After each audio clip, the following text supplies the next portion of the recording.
Happy New Year! Welcome to 2023. And happy Friday the 13th.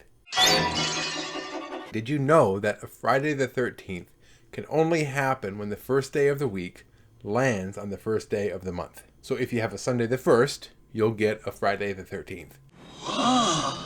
Well, this is a very special Friday the 13th because not only did the first day of the week fall on the first day of the month, it also fell on the first day of the year. That's crazy.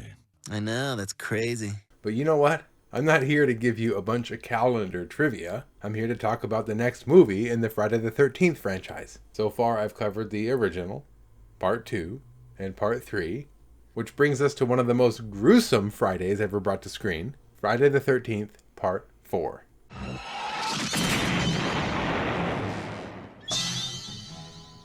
Now, I already kind of spoiled things telling you that Part 3 was my favorite, but this is a good one. If you got a group of Friday the 13th fans together and asked them which one was their favorite, this one would come up more than once. So where do I start with a movie like this? How about the kills?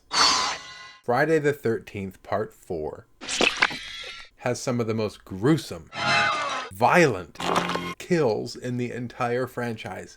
And this is no accident. This was supposed to be the last one. Again, Paramount originally wanted Part 3 to be the last one, but it made so much money that they were pretty much forced into making another one. And I say forced because Paramount hated these movies. They weren't considered cinema, critics hated them, parents hated them. So with Part 4, they gave the producers and writers and everyone involved permission to basically do whatever they wanted as long as they killed Jason. People at Paramount said this to me. They weren't going to do any more films. This was the last. So I knew that it would be bookended with a dead Jason and another dead Jason. So these guys pulled out all the stops in terms of makeup effects. They brought back Tom Savini and turned all the gore up to 11. So we spent a lot of time talking about how to kill people in interesting ways. And that's the number one thing you do with Savini because it's his favorite thing in the world to do. All the effects looked great, and they stand out as being some of the best in the entire franchise. One scene that always sticks with me is when Jason rips Jimmy's body from the doorway. The look and sound of his hands being torn from those spikes. I love it. Jason also looks great here. They dirtied him up quite a bit, and they made him actually look like he lives in the woods. His actions and movements are also a lot more aggressive. In Part 3, he was more casual, but here, this guy's pissed. This movie also introduces Tommy Jarvis, which is a pretty significant character to Friday the 13th. He went on to have his own trilogy within the franchise, and I think this is warranted. Other than Jason, this is the best character in Part 4. Corey Feldman does a great job portraying Tommy as just a young boy coming of age. Not to mention, this kid is just funny. Some pack of patooties, huh? And let's not forget that up until this point, all the characters and victims have so far been adults or older teens. So having a kid here heightens a lot of the tension. And how can I give praise to this movie without also addressing the opening scene? This is the best opening sequence of the franchise. I love that we start with the aftermath of the previous movie. The ending of Part 3, Jason lying there with the axe in his head, is so memorable. And the reveal here is so good.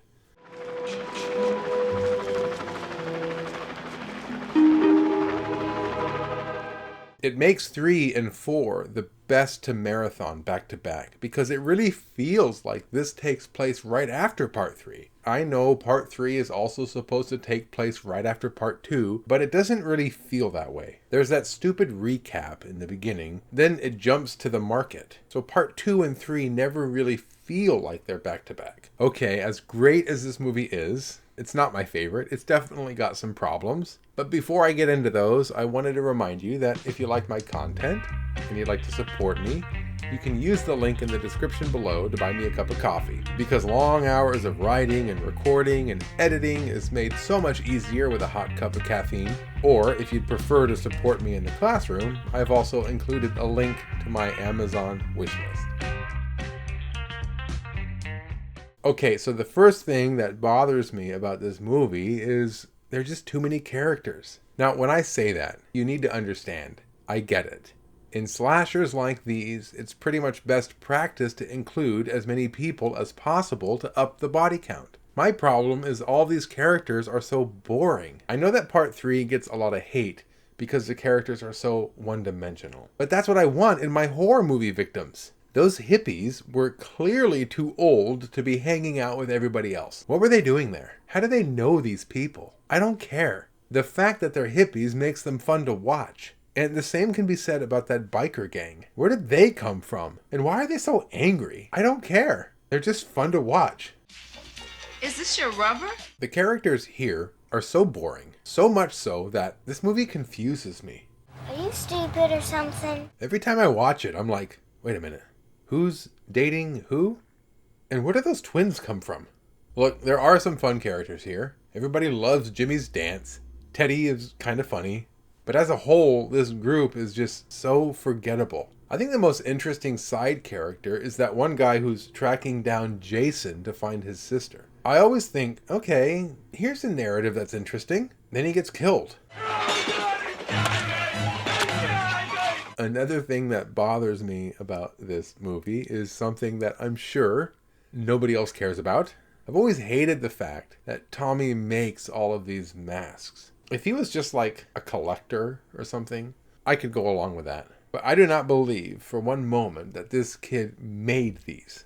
Even back when I was a kid, I thought this was ridiculous. This collection and everything about it is so blatantly a way for Tom Savini to include more of his work in the movie. And I thought about this. If they really wanted to include these masks, they could have added like one line of dialogue explaining how maybe his dad left him these masks before he left. Instead, they just rely on the audience to believe that this kid is a highly skilled artist. I don't buy it. Anyway, moving on. The last half of this movie is really hard to follow. It feels like it's just a montage of kills that don't have anything to do with each other. Right now, Jason is killing out on a lake. Then he's in the kitchen. Now he's back outside. Oh, now he's in the bathroom.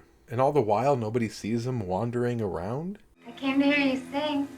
In the previous movies, at least they made more of an effort to show you Jason in the distance, or include some stalking scenes from his perspective. And scenes like these made it clear where he was or how he got from one place to another. But here it feels like they're just inserting Jason wherever they need to have a kill happen. Look, I know these complaints are stupid, especially when I'm here criticizing an 80s horror movie. These are just some pet peeves that I have with Part 4 that keep it from being my favorite. Hi, girl. Thanks for waiting. Oh, no.